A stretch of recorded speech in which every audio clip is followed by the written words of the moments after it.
దోర చింతకాయలు పచ్చిరొయ్యలు పులుసు పెడుతున్నాను. చింతకాయలు దోరగా ఇలాగ ఉన్నాయి తీసుకోవాలి. దీన్ని ఒలిచేసి ఇలా ఒలిసి పెట్టుకోవాలి. పచ్చిరొయ్యలు, ఉల్లిపాయ ముక్కలు, సాల్ట్, పసుపు, కారం, పచ్చిమిరపకాయలు, కరివేపాకు, వాటర్, ఆయిల్ వేసాను గిన్నె పెట్టి. అది వేగిన తర్వాత జీలకర్ర, అందులో ఇప్పుడు ఉల్లిపాయ ముక్కలు వేయాలి.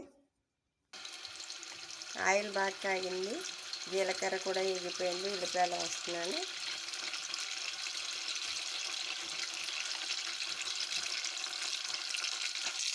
పొడిగ్గా కట్ చేసిన ఉల్లిపాయ ముక్కలు వేయాలి.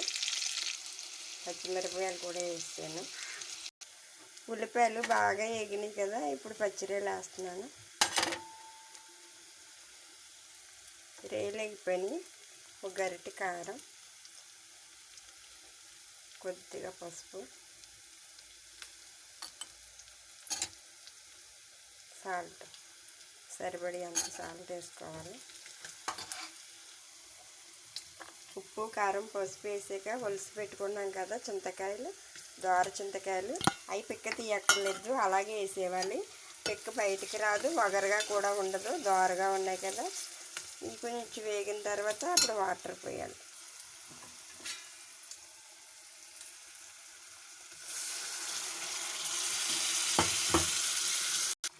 కరివేపాకు వేసాను. పులుసు రెడీ అయిపోయింది. చూసారా ఎంత బాగా ఉడికిందో. ఇలా వేయడం వల్ల బాగా పుల్లగా ఉండదు, వగరుగా ఉండదు, బాగుంటుంది టేస్ట్. పిక్కలు తీయలేదు కదా వగరు ఉంటుందని అనుకోకూడదు. అంటే పిక్కలు లోపలే ఉంటాయి, బయటకు రావు.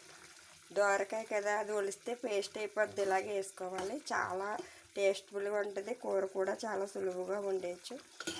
10 నిమిషాల్లో అయిపోయింది. దోర చింతకాయలు మాత్రం వేసుకోవాలి.